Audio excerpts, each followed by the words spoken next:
Hello everyone, good evening. This is the day 5 of the review session of TNQT. I'm sorry for the delay first of all, and I hope I'm audible to each and every one of you. If yes, please give a confirmation in the chat window.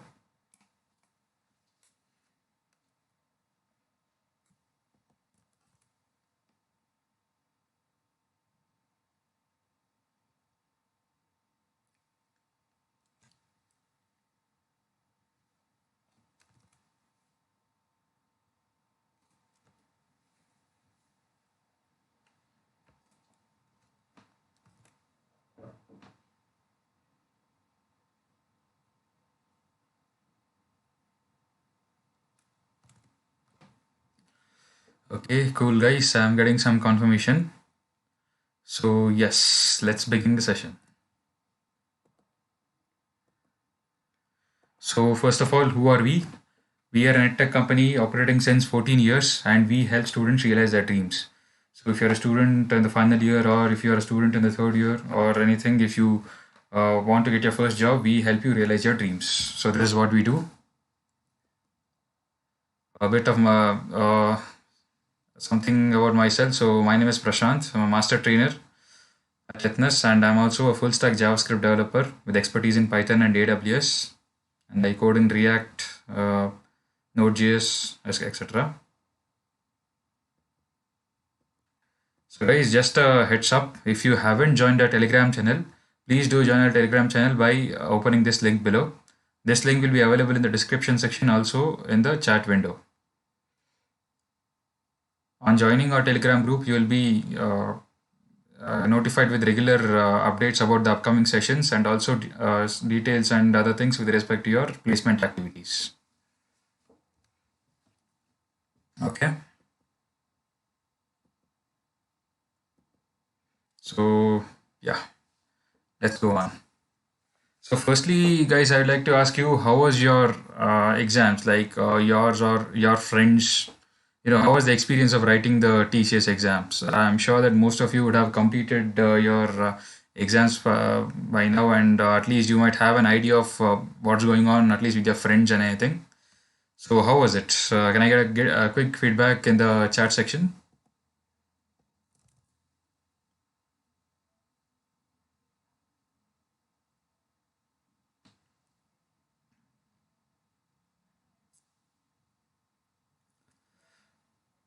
Okay, the coding was difficult. I believe there were certain troubles with the compiler. I'm right. But anyways, yeah, certain things happen, and hopefully this session will help you improve in your coding skills and also in your programming logic skills. With that in mind, let us start with the review of today.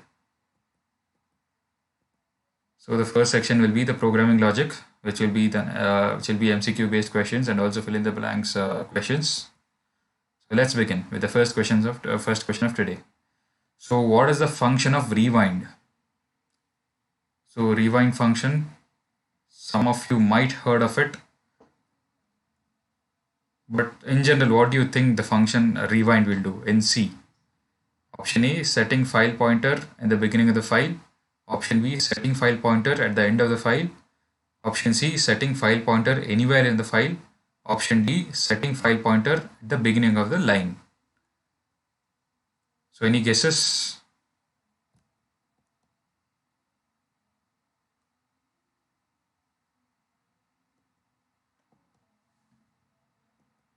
Okay.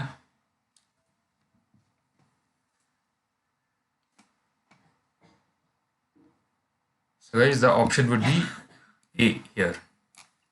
So quick heads up about rewind. Rewind is nothing but a function which will help you to set the file pointer in the beginning of the file. So this is very similar to fseek. If you have heard about fseek function, fseek also helps you achieve the same thing with additional parameters. There'll be a constant variable here and a file structure over here. These would be the two of the parameters which will help you to seek the cursor or to seek the file pointer to the beginning of the file. So rewind is not used much and it is not recommended to use rewind, but it is helpful that you know about rewind. Cool. Okay, so let us move on to the next question.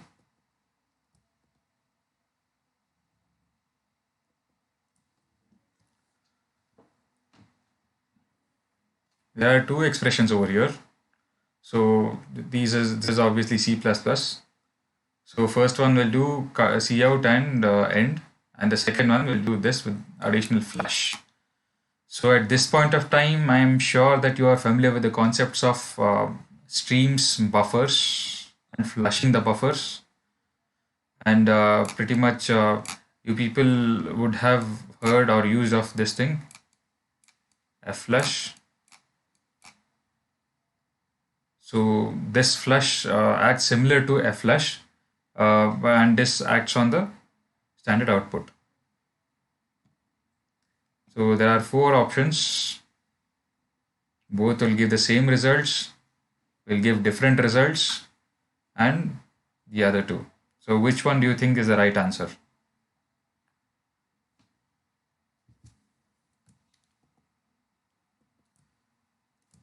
Okay, so guys, the option here is A will be the right answer. Why? Because see, expression 1, what it'll do is it will just print, it will just go to the new line. So if our file pointer is here, end will just end it. That's it. But here we have a new line character. I'm sorry, it'll not go to the new line, but we'll just end it. So here we have a new line character, especially we don't have any modifier like this. We have a new line character. So what this will do is it'll go to the new line and then flush the buffer. So that is what it'll do with the space around here. So heads up about flush, I have to tell you. So observe these two programs. So let's concentrate on the first program for now. I'm sorry, I'm pretty bad at drawing. Erase this quick. Yeah. So let us concentrate on the first program. So firstly, what we'll do is we have this. We'll just get the program is that very simple. We'll get two variables from the standard input and we'll add them. So this is one way how you do it. Enter V1, prompt will come and you enter 10, enter V2, enter 20, and you'll get the answer as 30 over here. And the second way, you can also do it like this. Enter V1, in place of enter V1, enter 10, space 20, space 30. So what the scanf will do is it'll just read 10 from the standard input, and it will just space is not space when it encounters the space, it'll just transfer the control to the next statement. And the next statement, what it'll do is it'll read 20, and automatically V1 plus V2 is equal to 30. So what I told you was it'll read directly from the input stream. So input stream is nothing but here is our keyboard. Whenever we enter 10, 20, and 30, this 10, 20, and 30, these numbers will go to an intermediary position called the buffer. Okay, buffer. So 10, 20, and 30. And when scanf reads, it reads from the buffer. It'll read 10. And then the next scanf reads 20. So we have modified our program slightly differently here. The same program, enter V1, and here we are flushing it, and enter V2. So, this one works as usual. Enter V1. When it is enter V1, 10 will be in the buffer. Let's say we'll enter 10 here. 10 will be in the buffer, and this scanf will read the 10. So now the buffer will be flushed. Let us flush the buffer. Okay. And afterwards, what happens is enter V2 will be there, and we'll enter 20. From our keyboard, 20 will be entered into the buffer. So this is the buffer 20. And what scanf will do is, now before that we have flushed stdin. So this is the standard input, and flush, it clears the buffer related to standard input. So here 20 was there in the buffer that we entered. This will be cleared by this statement. Let's clear the buffer.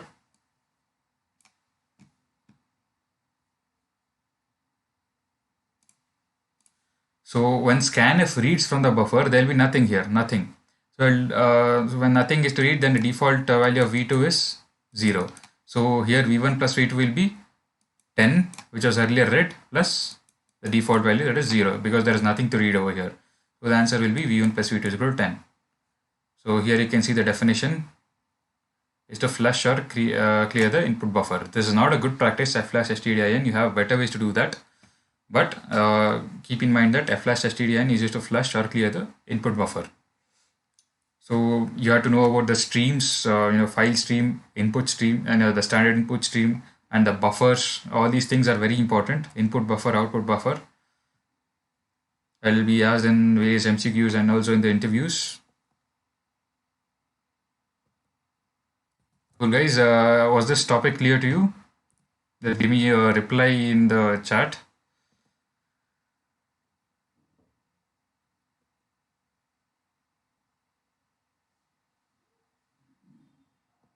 The difference here is here you'll be flushing it.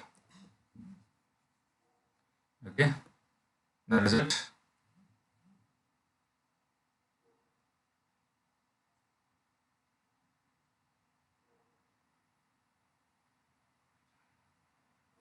Okay, let's move on to the next question.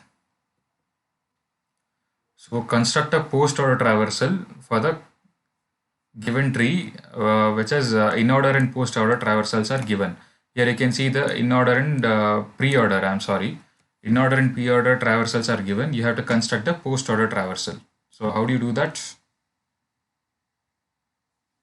So can I get some answers for this from your side?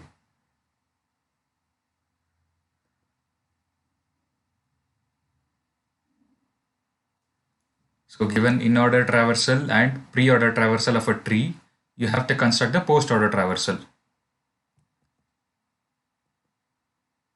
Okay. Cool. So let us see how to do this, how to solve this problem. I'll go to the next slide. Here you can see the pre-order traversal means first the root element will be first element will be the root. That means the root element, say we'll have this simple tree, root, left child and right child. In the pre-order traversal, the first element to be printed will be the root and then left and right. In the post-order traversal, the last element to be printed is the root. The last element to be printed will be the root. And in the in-order traversal, first all the left subtree is traversed and printed, and then the root will be printed, and then the right subtree will be traversed and printed in a recursive fashion. Okay. So when it comes to the when keeping in mind about those definitions in the in-order traversal, so can you give me some answers now? So the gist here is the pre-order traversal, the first element will also always be the root. Okay. First element will always be the root. And also we saw that in order traversal, first all the left subtree will be visited and then the right subtrees will be visited. Okay. So that means here we already know that 6 is the root, and these things 9, 7, 10 will be the part of the left subtree and 8 will be the part of right subtree. Okay. So it'll look somewhat like this: 9, 7, 10 the left subtree and 8 in the right subtree. Okay. Similarly over here, recursively you have to do this. So say if 9, 7, 10 are like given in this order, 7 will be the root, because this is the this is an in-order traversal. Okay, remember that 9, 7, 10. So here 9 will be the left subtree and 10 will be the right subtree. So this will split like this. Recursively you have to split 9 and 10.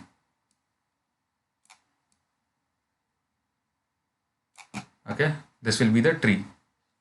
And now we can do the post-order traversal. Say we'll go to in the post-order traversal, we have to remember that the root will be the last element. So here root is actually 6, but here the last element is 8, so this option is ruled out.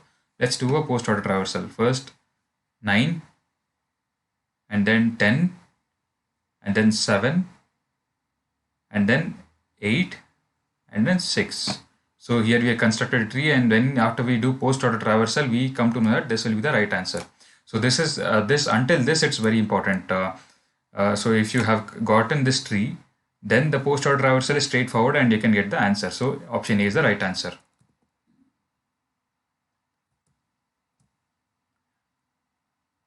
Okay, I can see a few of you have given the right answer, A. That's great, guys. So let's move on to the next question. So this is also one of the fundamental topics when it comes to any programming language. That is a C-based programming languages. That is C, Java, C++, and all. So there are three variable declarations: float num1, short num2, long num3. So what will be the data type of this expression? So you have to know the data type conversions. That is very important. So may I get some answers for this? So this is a basic type of question. Here let's solve this. So firstly, if you have to evaluate this expression, first you have to start with the division. Num3 by num2. So num3 is long and num2 is short. So short and long, there are different data types. So one data type has to be converted. So which is the data type will be converted to which? That is short. Short will be converted to long. So the result of this bit of expression will be long. And then we have the minus. So what we have is we have float minus long. So in the float minus long, how will the conversion happen? Obviously, this is a higher data type. So the long will be converted to float. It will be promoted to float. So the result of this expression will be float. Option A is the right answer. Okay, great guys. You have given some. Most of you have given right answer. So just for your reference, this is the the conversion hierarchy. So char and short, int, unsigned int. This is what we saw. Long. Firstly, short was there. It got promoted to long, and then the long got promoted to float. Okay, so this is actually the size increases as we go upward. So that is how the conversions happen to accommodate the additional bits. All right, cool. So let us go to this question, the next question. So here we code with the collections, the Java collections. Of course, this most of you would have studied the collections in your college. So can I get a quick answer of what the can I get a quick answer? Or just a guess on seeing here this part. This part is the main snippet where the logic happens. So what you're doing is you are creating an array list. Array list is a Java collection, and you're adding several integers to it, and then you're doing collections.sort. So collections.sort is very similar to your arrays.sort, except that collections.sort can be used for many other data structures.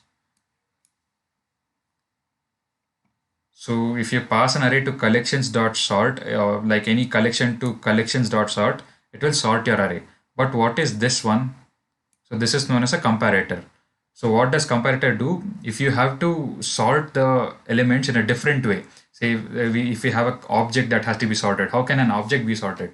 Obviously, integers can be sorted because they can compare. How can object be sorted? So to sort such complex data structures, what you need is you need a comparator. Okay. So collections.reverse order is an inbuilt comparator which will sort the arrays in a reverse order. So in the first, what happens is this will be sorted in the reverse order. Okay. So here the answer would be here. This is actually not the right answer. I'm sorry about that. The answer would be 50, 40, 30, 20, and 10. You're reverse sorting both the times, but the answer would be the same. Okay, you're sorting all these numbers in the reverse order. That's it. You're doing it twice, but it doesn't change the second time, isn't it? So this would be the right answer.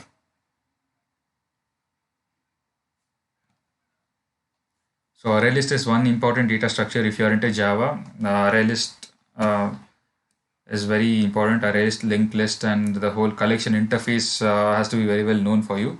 You need not know each and every data structure out there, but you need to have a knowledge about collections. This is a very popular interview question. And also regarding the inbuilt sort methods, this can help you a lot in the interview question during the personal interview. Of course, I believe the inbuilt methods are not allowed in the TCS exam.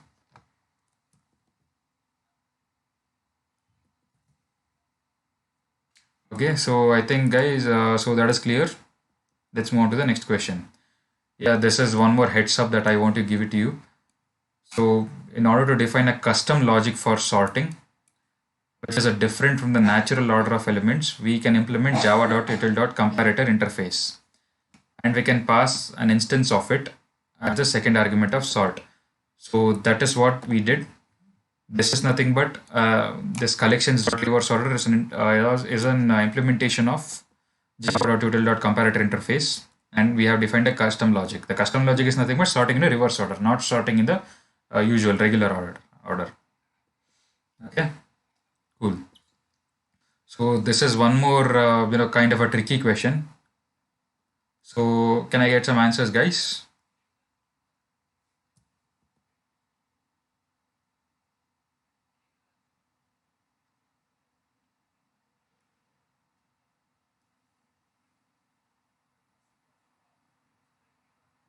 So what is P here?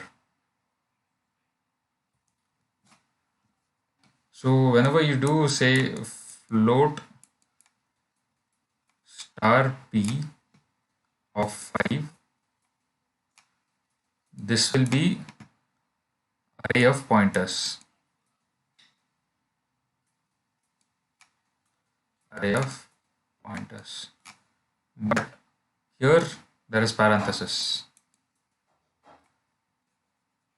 Not right again. Anyway, there is parenthesis. So this option is ruled out. So B is ruled out. The option is C. Okay. So this is the syntax used to declare pointer to the array of float. So there'll be this is one single pointer which will point to the array of floating point integers. So this is the right answer. Option is D. So you have to know the difference between this and this. Okay, very important.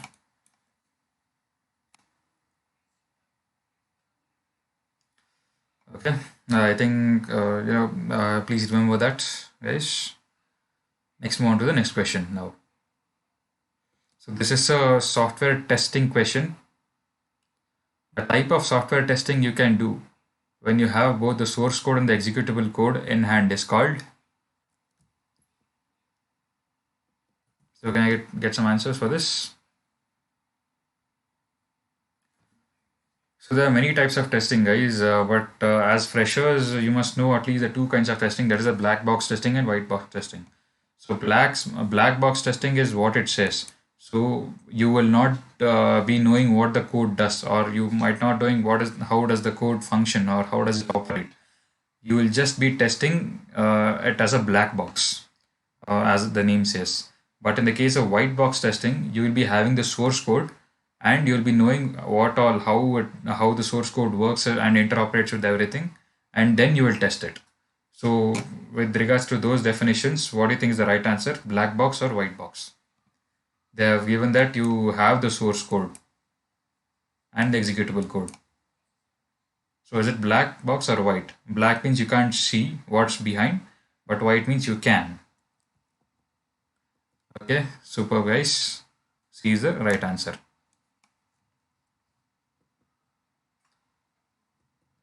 Cool. So let us go to the next question. Here you can see a snippet, and from top to bottom, if you kind of read how a compiler does interpret the code, where do you think the error, or if there is no error, what do you think the output is?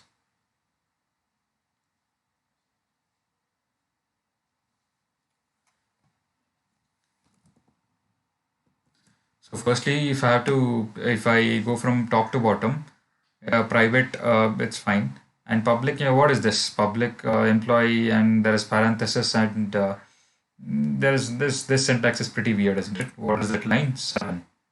So error at line 7. I'll take it. This is the right answer. So this is a friend function. I think you guys know what is a friend function. You have to know the definition of friend function. It is a function which will help you to get the private variables, the details of the private variables of a class. That is what friends function does, not a class obviously, of an object. So that is what a friend function does. You need to know the definition of friend function. So we have the option as B. Here we have one more error. If you can notice, employee EMP. We are not initializing the object. We are just declaring it, and we are calling EMP with this, and we are doing some operations. That is also not valid. That is in line number 18 actually. But the option isn't there, so we have one. So we'll take that. Okay, I think that's clear for you. Okay, so let us move on to the next question. So what will be the output of the following program?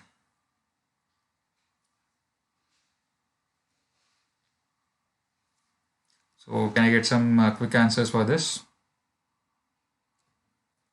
I'll just tell you how the post precedence and pre-precedence operators works.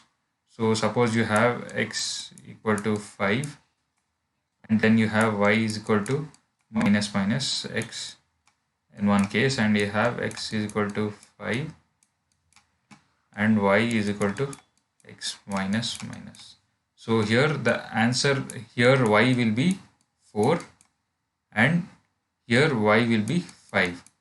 In both the cases x will be reduced by 1, but here y will be 4 and here y will be 5. Here the assignment happens after decrementing, but here assignment happens before decrementing. So that is how it works. Okay, you have to be aware of this, and let's go through the code. So x is 10 and y and z here. So we are assigning y here. We are assigning doing the assignment here. Okay, now y minus equals y x minus minus. So if we do y is equal to y minus x minus minus. So this is what the expression translates to. So what is y? Y is 10. Okay, 10 minus x minus minus. So what is x minus minus? X minus minus will be 10 itself, because x will be decremented, but x minus minus will be as I showed here, it will be 10 itself. So 10 minus 10 is 0. So y will be 0. So I'll write it down here. Y will be 0. And then we'll go to z. Z is equal to z. Z is equal to here this line number 6. Z minus minus minus x. So x is 9. X will be decremented before assignment. Okay. So z will be, x will be 8 over here. Okay. And here z is 10. 10 minus 8 will be 2. So z is 2. 0, 2. So we already have the answer. We'll quickly take this one. 802 will be the right answer.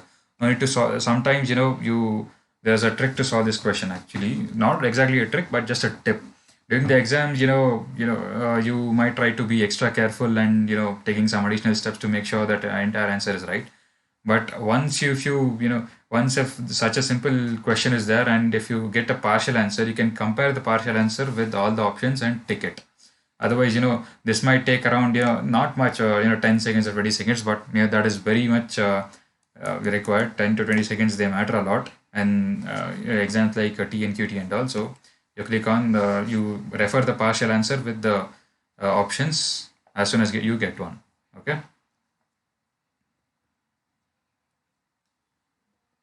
Cool.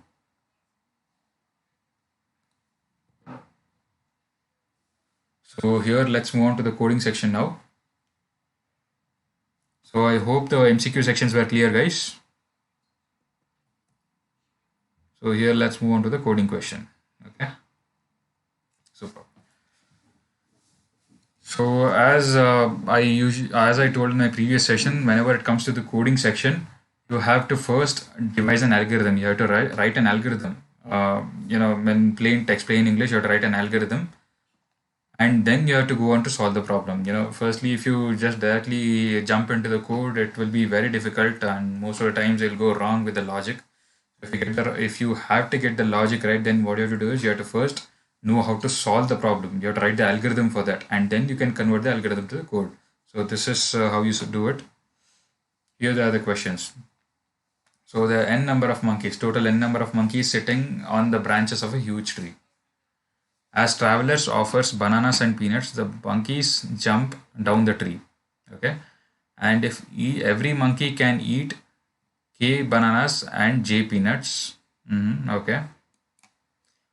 If m number of bananas and p number of peanuts are offered by travelers, calculate how many monkeys remain on the tree after some of them jump down to eat. At a time, one monkeys get down and finishes eating and go to the other side of the road. The monkeys who climb down does not climb up again after eating until the other monkeys finished eating. So it is just that monkeys, they can have some amount of bananas and peanuts, and once the monkey will come down if it wants to have bananas and peanuts, and after having it will go to the other side of the road. It will not have the bananas or peanuts again. So here's some more. Monkeys can eat either K bananas or J peanuts? This is pretty confusing, but let's look into it. Once we'll read everything.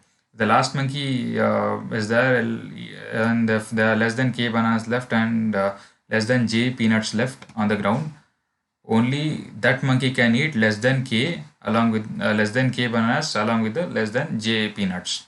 Okay, so K and J are here. K and J are nothing but the number of bananas and number of peanuts respectively that the monkeys can have. Those are fixed numbers except for the last monkey. Here you can see last monkey. Last monkey can have less than J or less than K bananas or peanuts. Either bananas or peanuts, that you have to remember. So there are lots of confusing things, like the answer is pretty simple, but the question is very lengthy and there are like many confusing variables like N, M, P, K, J. So we know what is K and J. What is N, M, P? We go to the next page, and here is the data. N will be the total number of monkeys. Okay. And K will be the number of eatable bananas by a single monkey. So a banana can eat K, at most K bananas, and J is the number of eatable peanuts by a single monkey. So either it can eat at most K bananas or at most J peanuts. Okay. Of course, the last monkey will eat less than K and less than J. M is the total number of peanuts and M is the total number of M is the total number of bananas and P is the total number of peanuts. This you have to make note before diving into the code. And then what you have to do is here you have to read the sample test case given. So 20 is N, the total number of monkeys, and this is here in the previous page they have given the order K, J, M, P. So K is the total number of bananas that the monkey can eat, and this is J, the total of peanuts that the monkeys can eat, one single monkey can eat, and these are the available bananas and peanuts, that is M and P. So here the answer is also 10. So how did they come to this one? Let's dive into the code and see.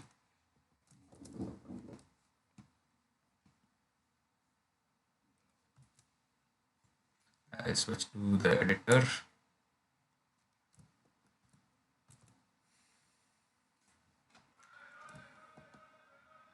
So here you can see the code. Firstly, let me go to, I have made some rough calculations over here. Here you can see the input value and the output value. How did we arrive at 10? Here is the explanation. So the monkey can have either a banana or peanut, that is the main. 12 bananas are there. Here you can see 12 bananas and 12 peanuts are there. Okay. A monkey can have at most 2 bananas. Here you can see this is the value K, that is at most a single monkey can have at most 2 bananas. Okay. So then 12 by 2 is equal to 6. So 12 bananas are there and one monkey can have at most 2 bananas. 12 by 2 is 6. So 6 monkeys can finish all the bananas. So if the monkey opts for peanuts instead of banana, if it opts for peanuts, then 12 peanuts are there. And a monkey can have at most 3 peanuts at a time. 3. Okay. So the similar way how we did for bananas, we'll do 12 by 3 and 4 monkeys. So 6 monkeys can finish all the bananas and 4 monkeys all the peanuts. 6 plus 4 is equal to 10. So answer, this is how we got 10. But in there was an edge case over here. What we saw was the last monkey, if 2 bananas and 3 peanuts aren't there, it can have less than 2 bananas or less than 3 peanuts. So you need to have an algorithm for that also. That is the edge case. So we'll look into the code, declare all the variables here. And here you can see we have declared the 8 banana and 8 peanut as float. Okay, these are the answers. We'll take in all the variables and line number 7. And if anything is a negative input variable, this you have to be if you have, this you have to remember. Some test cases will be all negative numbers or something. You have to print invalid input immediately. Else, if the input is right, what you'll do is you'll do this logic. That is what we did. 12 by 2. Similarly, m by k we are doing, and we are typecasting it to a float. Okay. So similarly, p by j, we do p by j, and after that we get the total number of monkeys which ate banana and the total number of monkeys which ate peanuts. Okay, this is what we get. Okay, and then what we do is this is n is the total number of monkeys. We subtract the total number of monkeys which ate banana and peanuts, and when we print it, because the output is number of monkeys left on the tree. So these monkeys didn't get any bananas and peanuts to have, so that is the reason they are still on the tree.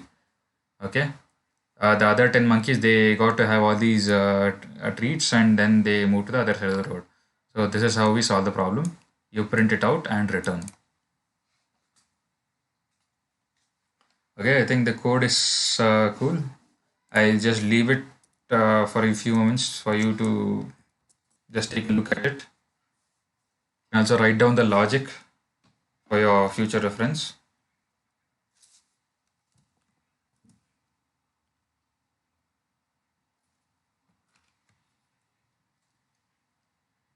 So if you have any doubts, please put it in the chat section.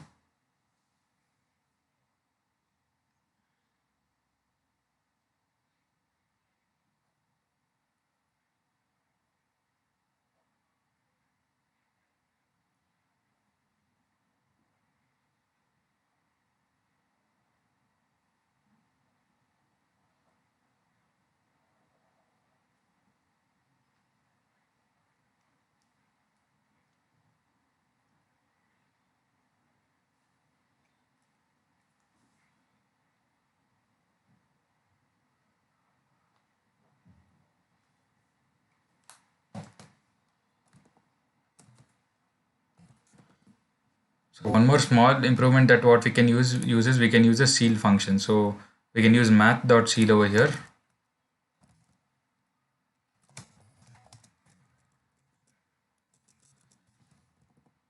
So we have to ceil it. I think you guys know what is a ceil. So this is for the edge case. Say what if there are 13?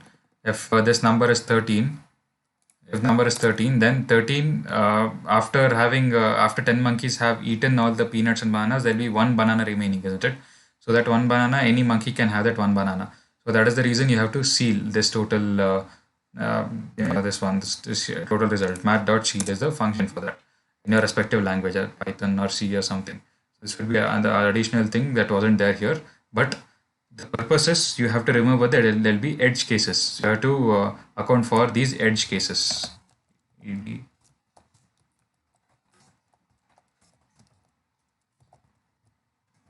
I hope this problem was clear to you guys.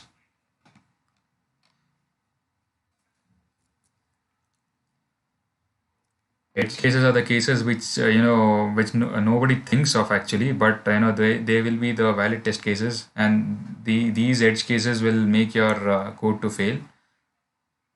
Okay, so we'll move on to the next question.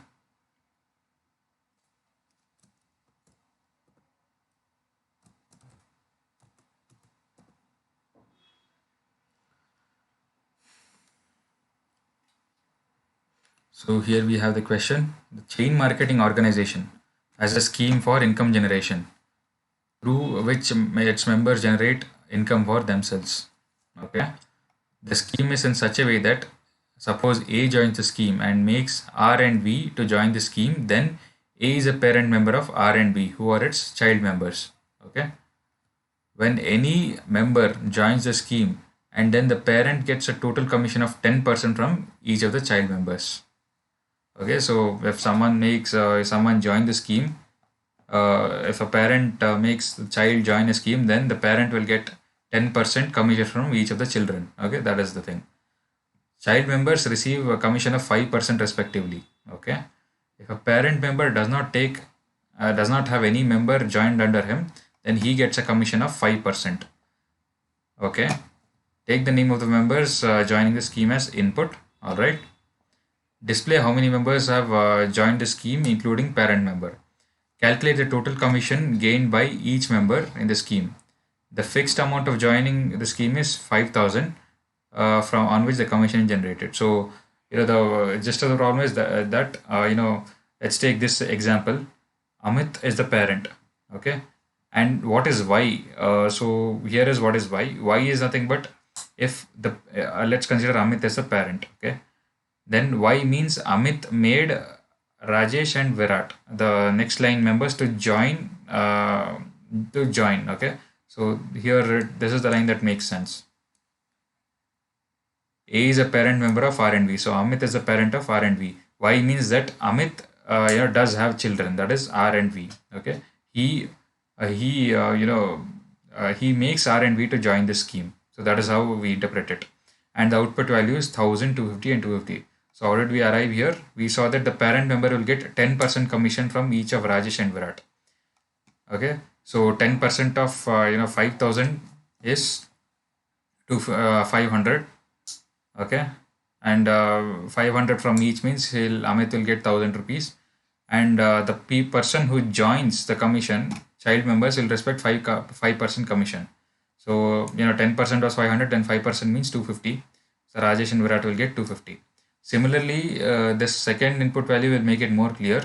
Amit, and he makes Rajesh join the scheme. So Amit will get 10% from Rajesh. What is 10% of 5,000?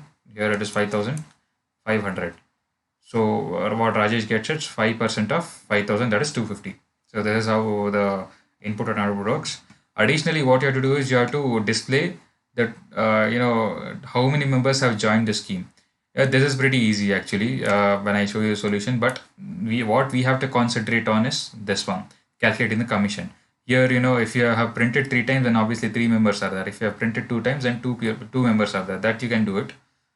But how do you do this part? Let's dive into the code.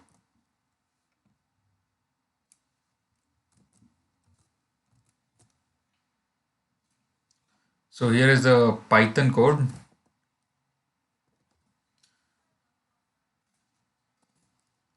So here what you'll do is you will receive the input.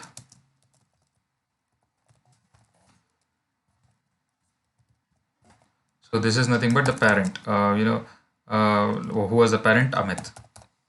Okay. Here you will receive the yes or no confirmation. So if I enter Y, that means I have children. Else not. Okay. This is what I'll enter. Input is nothing but it is like scanf. Okay, you will scan what is there in the input and then assign it the variable. Amit, I'll enter Amit, and yes and no variable also be filled with Y or N. So if the yes and no is N, that means only Amit is there and nobody else have joined the scheme. That means he will not get 10% commission. Remember, he'll get only 5% commission. That is what the question says. Okay, if you remember that, only if Amit makes someone join, then only if the parent makes someone join this scheme, then only he'll get 10% commission. Otherwise, he'll get only 5% commission. So 5% of 5,000 is 250. So we'll directly print this parent is equal to 250. Parent is nothing but Amit. And if Amit is the parent here. If Amit makes Rajesh and Virat join the scheme, then Amit will get 10% commission from each of the children. Okay. So what you do is you will receive the children as input, and then you will do split. So what happens in these lines is I have explained it here. So children will be in, as I told, if you are new to Python, Python will here input will take the input from the standard input and assign it to this variable. So we entered Rajesh comma Virat as we saw in the test case as a string, and then on doing children dot split, what does it do is it will split whenever it encounters a comma, it will split based on that comma. That means children.split will give us this one, Rajesh comma Virat in a array. Okay. So then what we do is we do this line. So parent, what is parent? Parent is Amit. Amit is equal to length of the children array. There are two children. Each children will give 500 rupees of commission. So that is the reason. 2 into 500, that is 1000 rupees is the commission. And what about the commission earned by the child? What we'll do is we'll iterate through the children array and we'll print the I for this is nothing but the for you also come through syntax in Java. I'll print all the children's names with 250 because the children will get fixed commission, that is 5% of 5000, that is 250. So this is what happens. So here Python is a very simple code. This is just like a pseudo code, just like a normal English language itself, just like a regular algorithm. So that is why I've used Python over here. So here the main part is, some of you might get confused in, what is the split and how do you do it in C++. So this is how we do it. I switch to this tab. Here you see I have a get array from string function. So what I'll do is I'll get the input, the cin input. That is that is nothing but a string which is comma separated. That is Rajesh comma Virat.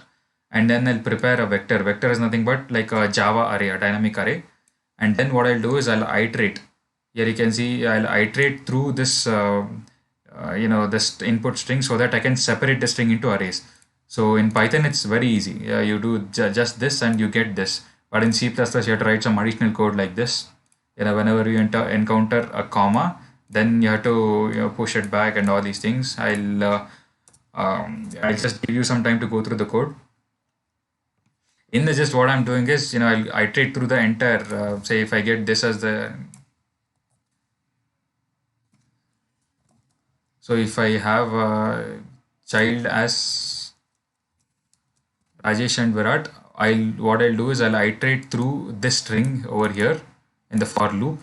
And whenever I encounter, if I do not encounter a comma, then what I'll do is I'll push the child elements to temp. So what happens is firstly I read R and then A and J, E, S, H, and next time the child of I is comma. I'll encounter a comma here. Then what I'll do is I will push back. PV pushback means I'll push this thing into the temp array. So finally what I get is Rajesh inside the vector, inside this vector. Okay, that's what happens, and then I'll reset the temp and again the same thing happens. So how this works is I have a for array like just these things. So what happens is first this will be inside the array, and then a comma will be encountered, and this will be printed, and then again a comma will be encountered. So a new array will be built, and then like this, and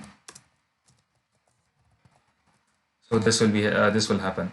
So I hope this is clear. So this is the difficult part, if I have to say, and after that it's straightforward. You can do the same thing in C++. But I'm sorry, this one you can do the same thing in C++. But if I have to give a word of advice, Python as a language is pretty handy in doing such stuff. Okay.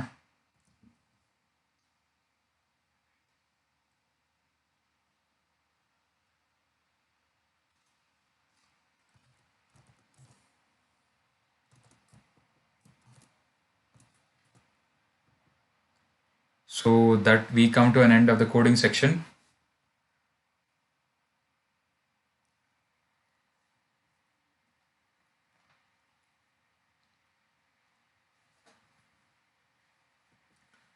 So what next? At this point of time, all of you would have given your TCS written exams, and some of you are yet to give the exams. But after this point, after giving your exams, all of you should, if you are qualified, you have to attend the interview. So for to make a very good impression at the beginning of the interview itself, what you have to do is you have to have a good resume. So what happens, guys? Many interviews will be conducted per day, and you should not be like every other person, having the same profile as something. You must have something unique. You have to make a good first impression. So for that, what you have to do is you have to build a good resume. So we at Ethnus, we are having a resume building session. It'll be soon as a webinar actually. So for this, guys, if you attend this webinar, the YouTube webinar, what you'll do, you will be you will be knowing how to build a very good resume that will make a very good first impression, and which the good resume will help you for a very good interview also. That this resume that you build will not be helpful only for the TCS interview, but also for your other placement drives. A good resume is actually the key to crack most of the selections and placements and everything. So stay tuned for this resume review session. And also we plan to provide support to you people when it comes to your other placement with your future placement prospects also. So that is that. And one more thing that I have to say is, this resume building session, you will be notified it in the Telegram group also. This is very much important, when making a very good first impression, as I said. So for this, I request you guys to, send a few resumes of you so that we can have a look at, how the resumes are and everything. For the link for the same will be given in the chat box. So please follow that link. A few of your resumes would be very helpful.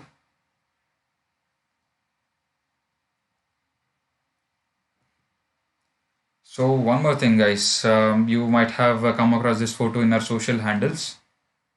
So those who have taken the AWS course from Codemithra, those who have completed the AWS course from Codemithra can apply for the online placements from Lead Squad. You are getting a salary package of 7 LPA. So this is eligible only for the people who have completed the AWS course from Codemithra. As you might already know, AWS is one of the leading most sought out certification in the IT industry. And DevOps, the role is DevOps, and DevOps is also one of the highest paid IT jobs in 2020, and also will grow in the future too. So if you have done your AWS course from Codemithra, if you have completed, please visit the link that is given in the chat box to apply for this for the placements. The link will be shared in the chat box. It will be an online drive. You can see the details. And for those who are interested in knowing what Ethnus has to offer, please visit the second link that is given in the chat box. So one more link will be given in the chat box where you can visit that link. So if you visit that link, then you will have access to the services provided to the Codemithra. We'll have a walkthrough of that.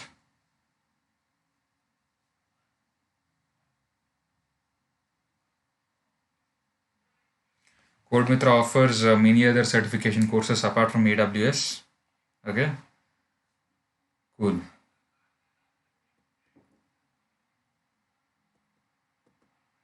So guys, if you haven't joined the Telegram group yet, please do it. The Telegram group link is in the description box, and also you can see it right in front of your screen. You get regular updates with regards to placements and courses and everything. It's a community where it will be helpful not only for your current exams but also for your other placement activities too. So please visit this link. So that is it for today, guys. I wish you all the best for your interviews for those who are qualified. For those who haven't qualified, you guys please trying, never lose hope. Okay. Put in extra efforts, and I'm sure that most of you will be selected for upcoming companies. For those who have been selected, all the best, guys. Congratulations, first of all, and do well. I wish you do well in the upcoming rounds. And again, here is our social presence. We are there at Telegram, as I told you, and please subscribe, like this video, subscribe, and if you have any feedbacks with respect to the lectures, you comment it in the comment section. And also you share this channel with your channel, guys. And we are also there on Facebook and Instagram. If you're there, hit a like. And if you have any feedback, or if you want to contact us with respect to any particular courses or sessions or placement help, you or any feedbacks, you can make use of these two numbers and reach out to us. You can also reach out to us via the email. And if you want to access any courses, or if you want to view the courses that are offered by Codemithra, you can visit this website, learn.codemithra.com. Okay, so that is it for today, guys. So again, this is Prashant signing off, and I wish you all the best, guys.